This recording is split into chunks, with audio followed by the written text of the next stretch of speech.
Olá, vamos falar de investimentos, então vamos trazer para vocês aqui mais uma empresa para que a gente possa conhecer da sua história, da sua trajetória e principalmente da sua situação econômica e financeira. E a empresa que nós vamos retratar hoje é mais uma empresa indicada aqui pelos nossos inscritos do canal, pelo André Lima. Valeu, André, muito obrigado aí pela sugestão, um prazer poder lhe atender. Mas caso vocês também queiram análise de outras empresas, manda para a gente, entra aqui no canal Silas Negraffer e manda a sua sugestão. E aproveita também, já se inscreva, dá o like, ative a sinetinha das notificações para estar sempre recebendo as informações das empresas que nós vamos disponibilizando para vocês. Já que hoje nós estamos falando de investimentos, uma grande parte dos brasileiros, mais de 3 milhões e 800 mil brasileiros operam hoje como pessoas físicas na Bolsa de Valores, e a grande dificuldade é escolher qual empresa receber os nossos investimentos e qual empresa que nós vamos comprar as ações. E hoje vivemos um momento muito turbulento na economia brasileira, razão pela qual exige um pouco mais de cuidado aí na hora de comprar ações. Nós temos que escolher com mais critério as empresas que vão receber os nossos investimentos, E para isso, que são os 3 requisitos fundamentais, que é a situação financeira dessa empresa, como que está o seu nível de endividamento e, naturalmente, se essa empresa é lucrativa, Então, são alguns cuidados que a gente tem que ter. E, naturalmente, que conhecer um pouco da empresa, saber de onde ela vem, para onde ela vai, também é muito importante na hora de tomar uma decisão de forma bastante consciente. E a empresa que nós vamos retratar hoje, indicada pelo André Lima, é a Santos Brasil Participações S.A. E o que vem a ser a Santos Brasil? A Santos Brasil opera 3 terminais de carga e descarga portuária, 3 terminais de contêiner no Brasil, que é a do Porto de Santos, em Imbituba, Santa Catarina, e também Vila do Conde, lá no Pará. Mas para que a gente possa entender como é que funciona toda essa engrenagem, então a gente vai contar um pouquinho da história. Lá na década de 90 foi uma década muito pródiga em termos de privatizações, principalmente na época do governo Fernando Henrique Cardoso. Houveram diversas privatizações, e uma das privatizações que ocorreu foi justamente no sistema portuário brasileiro, Então privatizaram terminais portuários no Brasil, e um deles foi o de Santos. E quem arrematou nessa privatização no ano de 1997, o terminal de contêineres do Porto de Santos, por isso o nome Tecom, foi um grupo de empresas, um consórcio de empresas encabeçado pela International Market Investments, e assim como também a PW237 Participações, que encabeçaram esse consórcio. E a partir daí, então, passaram a operar o terminal de contêineres do Porto de Santos. Aí a coisa veio se desenvolvendo. No ano de 2006, fizeram uma reestruturação societária e fizeram a IPO da Santos Brasil. Aí ela passou a ter suas ações também negociadas em bolsa. Já no ano de 2007, até em função da entrada dos recursos do IPO, incorporaram a Mesquita Soluções Logística, e a partir daí já começaram a operar praticamente 20% dos contêineres que trafegavam pelo Brasil passavam pelas mãos da Santos Brasil. No ano de 2008, inclusive até com os recursos que entraram, ganharam mais 2 concessões, quer dizer, ganharam não, compraram mais 2 concessões ali, que é justamente do Porto de Imbituba, Santa Catarina, e do Porto Vila do Conde, no Pará. Já no ano de 2014, tiveram também a prorrogação do contrato de concessão do Porto de Santos por mais 25 anos. Então, de 2014, ganharam mais 25 anos para poder operar o Porto de Santos. Só para ter uma ideia, através dos números, hoje a Santos Brasil, ela atua com 3 mil colaboradores, 3 mil funcionários, tiveram no ano de 2020 praticamente 300 mil contêineres armazenados, Então eles armazenando 300 mil contêineres, e tiveram uma movimentação, olha só, 1 milhão e 78 mil contêineres movimentados pela Santos Brasil, o que atualmente em números representa praticamente 17% de todos os contêineres que trafegam aqui pelo Brasil, que são descarregados e carregados.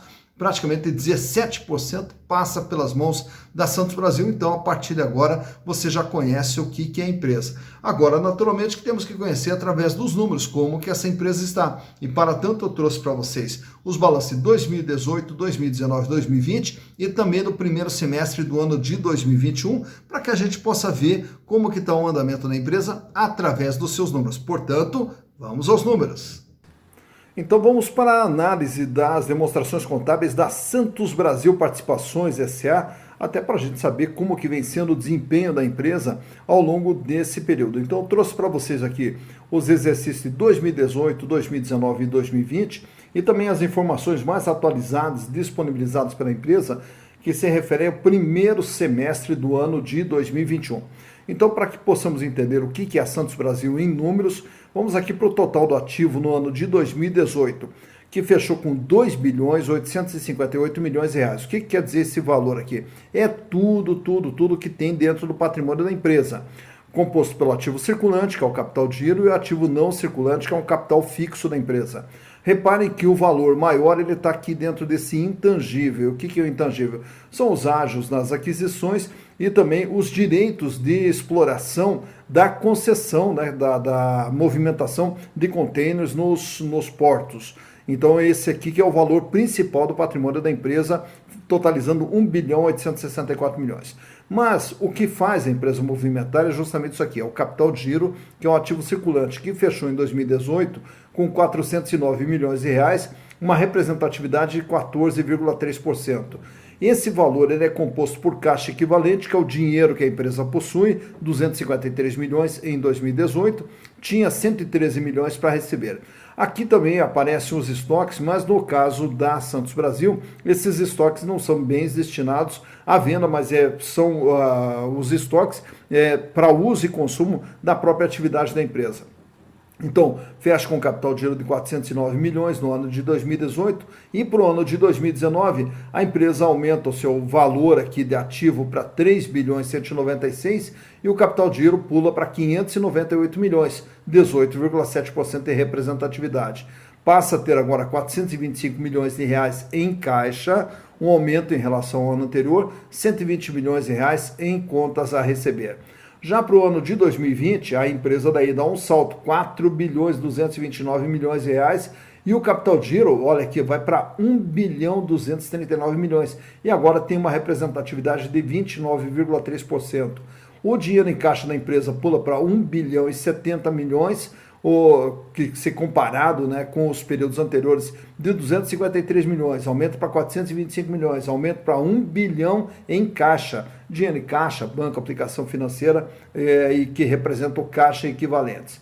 Já para o primeiro semestre de 2021, ela fecha com um ativo total de 4 bilhões 520 e o capital de giro de 1 bilhão 322 milhões, mantendo aqui os 29,3% de representatividade. E o volume de dinheiro em caixa, 1 bilhão e 99 milhões e 184 milhões de contas a receber. Então eu sempre destaco que o ativo circulante ou o capital de giro, ele é um componente principal dentro do ativo, porque é através dele que a empresa consegue movimentar toda a sua estrutura.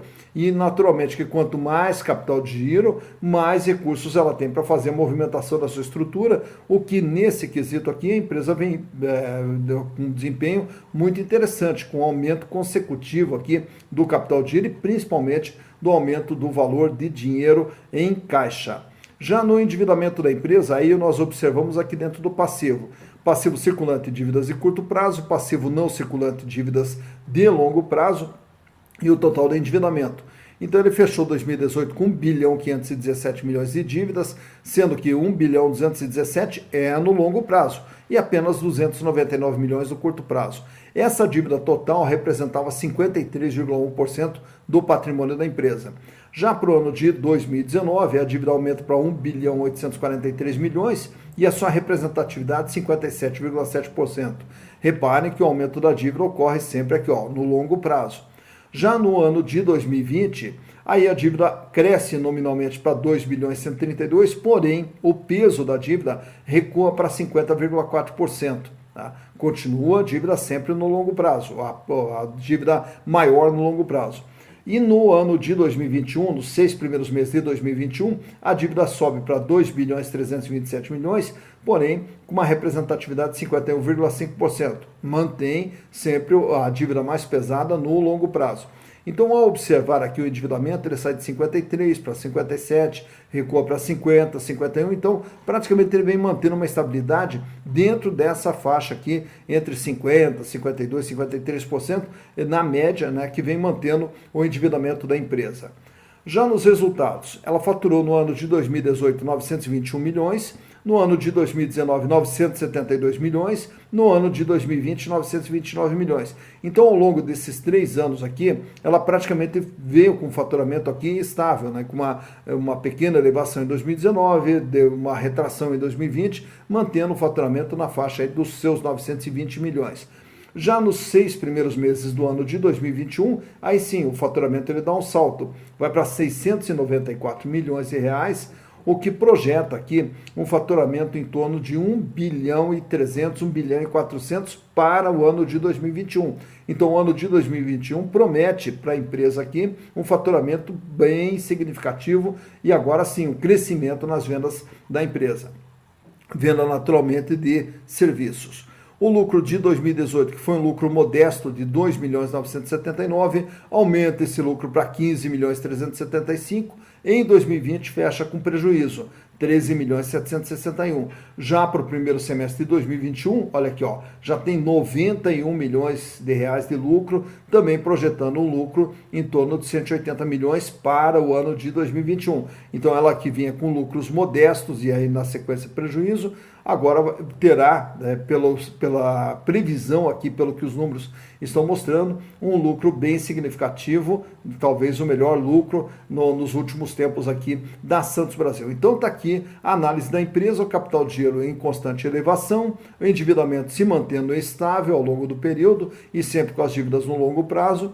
O faturamento, depois de um período de estabilidade, agora apresenta uma possibilidade grande de crescimento e também os lucros da empresa mostrando aí que podem ser bem significativos no ano de 2021. Essa é a análise das demonstrações contábeis da Santos Brasil Participações S.A.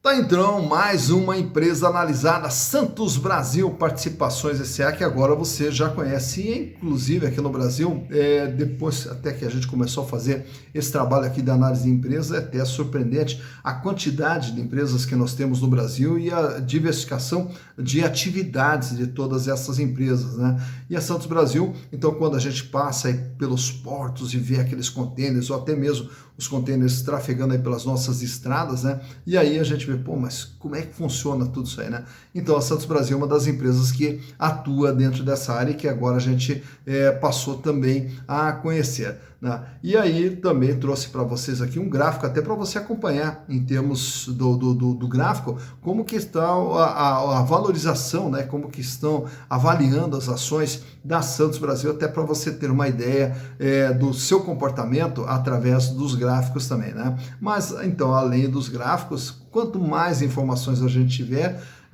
melhor será a nossa decisão, né? Porque o importante é justamente na hora de escolher o seu investimento, você investir de forma consciente, diminuindo os seus riscos, minimizando os riscos e potencializando as probabilidades de ganho. E isso só é possível através das informações, né? Já que investimento em ações é investimento de risco, então vamos tentar diminuir os nossos riscos para poder tentar potencializar os nossos ganhos. Esse é o objetivo para que você possa construir o seu patrimônio, né, e ter uma vida cada vez melhor, uma vida cada vez mais digna.